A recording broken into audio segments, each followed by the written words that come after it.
శ్రమలు, లోకములో కష్టాలు, ఇరుకులు, ఇబ్బందులు ప్రియమైన దేవుని బిడ్డ ఎన్ని వచ్చినా కానీ మనం ఏం కలిగి ఉండాలి అంటే, కీర్తన గ్రంథం 40వ అధ్యాయం 1వ వచనంలో ఒక చక్కని మాట చెబుతున్నాడు భక్తుడు. యెహోవా కొరకు నేను సహనముతో కనిపెట్టుకొంటిని, ఆయన నాకు చెవియకి నా మొర ఆలకించెను. దేవుని స్తోత్రం. నేను యెహోవా కొరకు సహనముతో కనిపెట్టుకొంటిని, ఆయన నాకు చెవియకి నా మొర ఆలకించెను. దేవునికి స్తోత్రం చెప్పండి. అవును ప్రియమైన దేవుని బిడ్డలారా, లోకంలో మనం ఉన్నాం. లోకంలో ఉన్నదంతా కూడా శరీరాశ, నేత్రాశ, జీవపు డంబం. ప్రియమైన దేవుని బిడ్డలారా, ఇవి దేవుని వల్ల కలిగినవి కావు. ఇవి ప్రియమైన దేవుని బిడ్డలారా, ఇవి ఎవరి వల్ల కలిగినవి అంటే అవి దుష్టుని వల్ల కలిగినవి.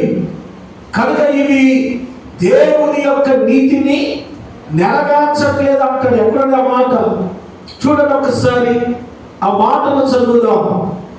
ప్రియమైన దేవుని బిడ్డలారా, ఈ లోకంలో ఉన్నదంతా నేత్రాశ, శరీరాశ, జీవపు డబ్బు. ఇవి దేవుని వల్ల కలిగినవి కాదు, ఇవి దుష్టుని వల్ల కలిగాయి. మనందరికీ తెలుసు. అవును ప్రియమైన దేవుని బిడ్డలారా, ఆది కాలంలో మరి ఆదాము అవ్వలను ప్రియమైనటువంటి దేవుని బిడ్డలారా మరి సాతాను ఎలాగూ మోసం చేశాడో మనకు తెలుసు. దేవుడు తినవద్దన్నటువంటి పండును వారు తిన్నారు. ఎందుకు తిన్నారు అంటే వారి కన్నులకు ఎలా కనబడింది? రమ్యమైనదిగా కనబడింది, అందమైనదిగా కనబడింది, ఆకర్షించేటట్లుగా కనబడింది. ప్రియమైనటువంటి దేవుని బిడ్డలారా, ఈ లోకంలో పాపము కూడా మనిషిని ఏం చేస్తుందంటే ఆకర్షిస్తుంది. అవును ప్రియమైన దేవుని బిడ్డలారా, వాడు ఆకర్షించేటువంటి వాడు. ఈ లోకమునైనను లోకములో ఉన్నటువంటి వాటినైనను ప్రేమింపకుడి. ఎవడైనను లోకమును ప్రేమించిన యెడల తండ్రి ప్రేమ వారిలో ఉండదు. లోకములో ఉన్నదంతయు అనగా శరీరాశయు, నేత్రాశయు, జీవపు డంబమును తండ్రి వల్ల పుట్టినవి కావు, అవి లోక సంబంధమైనవే. లోకమును దాని ఆశయు గతించిపోవును, కానీ దేవుని చిత్తమును జరిగించువాడు నిరంతరము. దేవుని స్తోత్రం చెప్పండి. ప్రియమైనటువంటి దేవుని బిడ్డలారా, దేవుని చిత్తమును జరిగించువాడు నిరంతరము నిలుచును. దేవునికి స్తోత్రం. అది ఇక్కడ అంటున్నాడు. ప్రియమైనటువంటి దేవుని బిడ్డలారా, లోకమును దాని ఆశయు గతించిపోవును, కానీ దేవుని చిత్తమును జరిగించువాడు నిరంతరము నిలుచును. ప్రియమైనటువంటి దేవుని బిడ్డలారా, ఈ లోకములో ఉన్నదంతా కూడా ఏమై ఉన్నదంటున్నాడు? శరీరాశయు, నేత్రాశయు, జీవపు డంబమునై ఉన్నవి. ఇవి తండ్రి వల్ల పుట్టినవి కాదు. దేవుని స్తోత్రం చెప్పండి. ఇవి దేవుని వల్ల పుట్టినవి కాదు. కనుక ప్రియమైన దేవుని బిడ్డలారా, ఇవి లోక సంబంధమైనవి. దేవుడు మానవుని సృష్టించినప్పుడు స్వేచ్ఛాజీవిగా దేవుడు ఆయన కలుగజేశాడు. దేవుని స్తోత్రం చెప్పండి. కనుక ప్రియమైన దేవుని బిడ్డలారా, చాలా మంది ఏమంటారంటే ఎవరి దేవుడికి తెలుసుగా, దేవుడు మరి వాటిని కలగ చేయకుండా ఉండవచ్చుగా అంటే, ప్రియమైనటువంటి దేవుని బిడ్డలారా, అది సరైనటువంటి విధానం కాదు. దేవుడు మానవునికి సమస్తాన్ని కూడా స్వేచ్ఛగా కలగజేశాడు.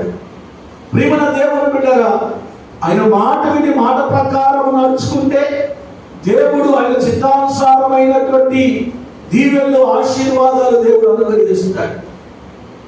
ఆయన చేయవద్దన్నటువంటి పని మనం చేసామనుకోండి, ఆయనకి మనం ఏమైపోతాం? విరోధమైపోతాం. కాబట్టి ప్రియమైన దేవుని బిడ్డలు, అందుకే ఇక్కడ అంటున్నాడు, ఇవి తండ్రి వలన కలిగినవి కాదు, అవి లోక సంబంధమైనవి. లోకములో ఉన్నవంతయు నేత్రాశయు శరీరాశయు జీవపు డంబములు మీ తండ్రి వల్ల కలిగినవి కాదు, కానీ అవి లోక సంబంధమైనవి. దేవుడి స్తోత్రం. కనుక ప్రియమైన దేవుని బిడ్డలారా, లోక సంబంధమైనటువంటి వాటి మీద మనము మనసు పెడితే దేవునికి దూరం అయిపోతాం. లోక సంబంధమైనటువంటి వాటి మీద మనం మనసు పెట్టకుండా దేవుని మీద మనం మనసు పెడితే దేవునికి ఇష్టలుగా మనం బ్రతుకుతాం. దేవుని స్తోత్రం. అలాగే ఎవరైతే ప్రియమైనటువంటి దేవుని బిడ్డలారా, దేవుని చిత్తానుసారంగా ఎవరైతే జీవిస్తారో దేవుడు వారికి పరలోక రాజ్యాన్ని దేవుడు అనుగ్రహించాడు. దేవుని స్తోత్రం. ఎందుకంటే ప్రియ దేవుని బిడ్డలారా, భక్తుడు అన్నాడు, యెహోవా కొరకు నేను సహనముతో కనిపెట్టుకుంటుని. కనుక పిల్లల, ఎందుకు సహనం అంటే లోకములో అనేక రకములైనటువంటి ఇరుకులు ఉంటాయి, ఇబ్బందులు ఉంటాయి, కష్టాలు ఉంటాయి, నష్టాలు ఉంటాయి, బాధలు ఉంటాయి, సంతోషం కూడా ఉంటుంది. దేవునికి స్తోత్రం. ఎందుకంటే దేవుడు అన్నాడు, సుఖ దుఃఖములను నేను జతపరిచి ఉన్నాను. ప్రియమైనటువంటి దేవుని బిడ్డలారా, కాబట్టి వాటిని మనం తప్పకుండా మనం ఏం చేయాలి? వాటిని అనుభవించవలసినటువంటి వారమే. దేవుని స్తోత్రం. కష్టం వచ్చినప్పుడు కృంగిపోయి, సంతోషం వచ్చినప్పుడు మనము ఎగిరి గంతులు వేస్తే కాదు, అది దేవుని బెడలపడవలసినటువంటి లక్షణం కాదు. అందుకే భక్తుడు అన్నాడు, యెహోవా కొరకు నేను. ఎందుకని? తన జీవితంలో ఎన్నో కష్టాలు వచ్చినాయి, ఎన్నో బాధలు వచ్చినాయి, రకరకములైన బాధలు వచ్చినప్పుడు ప్రియమైనటువంటి దేవుని బిడ్డలారా, సహనముతో వాటన్నిటిని ఎదుర్కొన్నాడు. అందుకంటాడు యాకోబు భక్తుడు, చూడండి, మొదట దేవుడితో వచ్చినాము, నా సహోదరులారా, మీ విశ్వాసమునకు కలుగు పరీక్ష ఓర్పును పుట్టింతులని ఎరిగి నానా విధములైన శోధనలో పడినప్పుడు మహానందమని ఎంచుకొనుడి. దేవునికి స్తోత్రం. హల్లెలూయా. ప్రియమైనటువంటి దేవుని బిడ్డలు ఇక్కడ అన్నాడు, నా సహోదరులారా, మీ విశ్వాసమునకు కలుగు పరీక్ష ఓర్పును పుట్టింతులని ఎరిగి మీరు నానా విధములైన శోధనలలో పడినప్పుడు మహానందమని ఎంచుకోండి. దేవుని స్తోత్రం. హల్లెలూయా.